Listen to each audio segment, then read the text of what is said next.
Let's see if I can make this one shorter. This is my 4-month Q&A. I've received some questions, private messenger through Facebook. I typed out those answers on Facebook, and they were incomprehensible because I was doing the speaker through Google, and it made me sound like I was a drunk lunatic. So here you go. How am I feeling? I'm actually feeling really good. As long as I eat enough carbs. As long as I eat enough calories in the morning, I feel good. If I don't eat enough calories in the morning, I start to feel nauseous, weak, and then sick. I don't quite remember it being that bad when I was only sleeved. So I don't know if it's really a DS thing or not, but I always make sure I have enough calories in the morning in order to function, and or I have more food at work to eat it if I need to. How are my insides? Closer to surgery, when I had done some of my races, I was visualizing my small intestines going blah, blah, blah, blah, blah, inside. I'd actually read up on the healing length of time for small intestines being sewn up and all that stuff. And actually, there's a bacteria in there that they recover actually very, very quickly.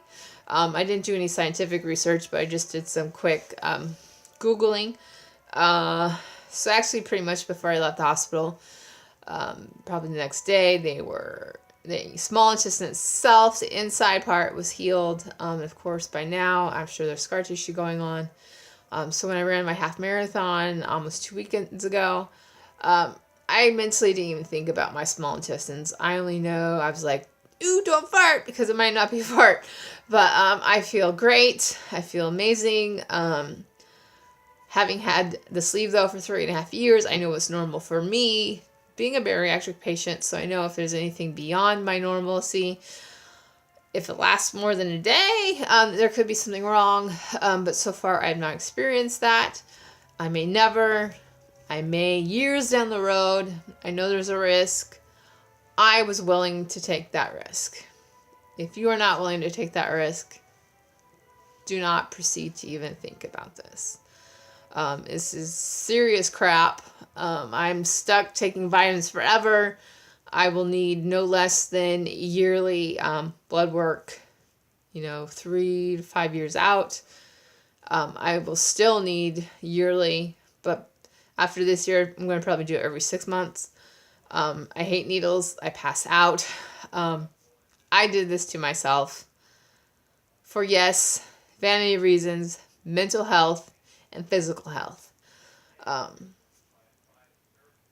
So it's not one thing that drew me to do this, but I knew the things that the surgery could help me relieve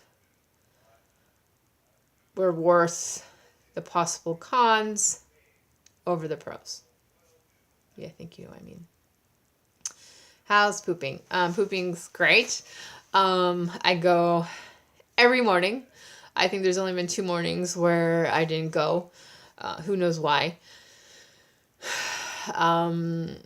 Without getting into too much TMI, but I'm going to go there.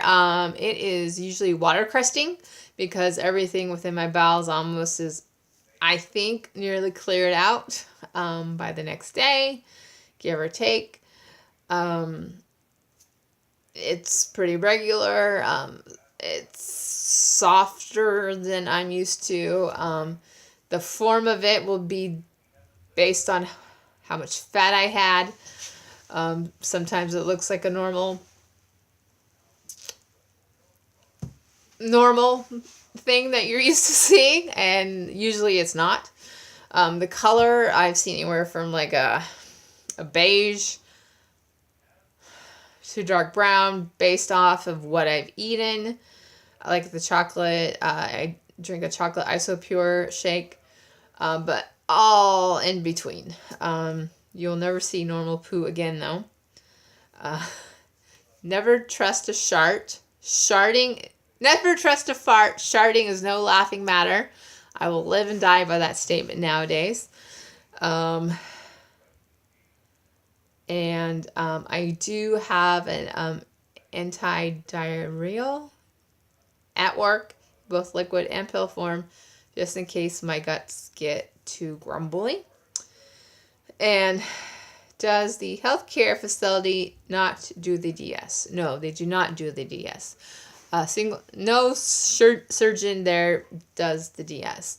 To be a qualified DS surgeon, you need to have done hundreds minimum, not like hundreds in like 5 years, but like, I don't know, 100 a year maybe. And you need to train and work alongside another competent surgeon to learn the proper techniques. Dr. Escara was a student of Dr. Ungsen, who was from what I have gathered, was the top DS surgeon in Mexico. Who actually, he was so good, he actually is now working with the Mexican government for medical tourism, and Dr. Escara, in essence, took over his practice for the DS portion of the practice. Because he's doing quite a few a year. There are surgeons out there that will say that they can do the traditional DS, and then they will lie to your face. And when you read your surgery report, we'll actually find out you got a DS loop. That's great if that's what you wanted. But what I've been hearing, and I couldn't go through this since my insurance does not cover bariatric surgery currently, is some of them won't allow the DS loop because it's considered experimental, possibly. So some of these surgeons are, in fact, using improper insurance codes, coding it to a traditional DS, but guess what's in your guts? Not a traditional DS, which a traditional DS has 2 osmosises. DS loop only has 1. Do your research. Go to dsfacts.org, or is it dsfacts.com? One of the two, and then there's bariatricfacts.org as well. Those are the 2 best websites. If you find a surgeon to do it, I would check them out there, and you will find out what the heck's going on to get yourself a vetted surgeon. I would never let a non-vetted surgeon touch me. There is a surgeon I heard of in Seattle who may or may not do it, and there are a couple surgeons in California. People will go to the surgeon, get the surgery, do the recovery, and then come back home. Just remember that if there's any emergencies later on, you're probably not going to have the advantage of being able to go back to that surgeon to get fixed if it's an emergency. So that's something I'm having to mentally deal with right now. Just so I can prepare some of the bariatric surgeons around here of, guess what? If I'm going to the ER, you will be taking care of me. So you might want to think about maybe seeing me just so you are familiar with me. And what can't I eat? I can eat anything. Sugar, carbs, protein, fruits, vegetables, lettuce. Why? Because my stomach is 3.5 years out, and it can eat anything it wants. But what my bowels can't do are too many carbs. Too many carbs, I will get a gassy bloat. It's uncomfortable. It's painful. And it can take all evening to get through. You can develop lethal gas, where I must have the most understanding husband in the world, because before I had surgery, he needed to not pass gas less than 3 feet away from me. And now,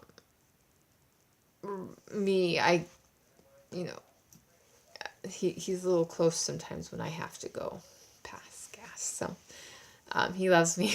I love him. He forgives me. And I have gotten a lot more accepting of his natural functions as well. So, I can eat everything, but carbs will potentially kill me or give me enough pain. And I swear to God, a Quest mint chocolate chunk tried to kill me once.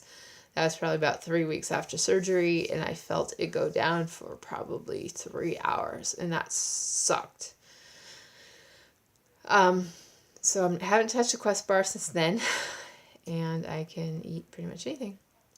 Take care. And if anyone else has some questions, feel free to ask in the comments below. Take care. Bye-bye.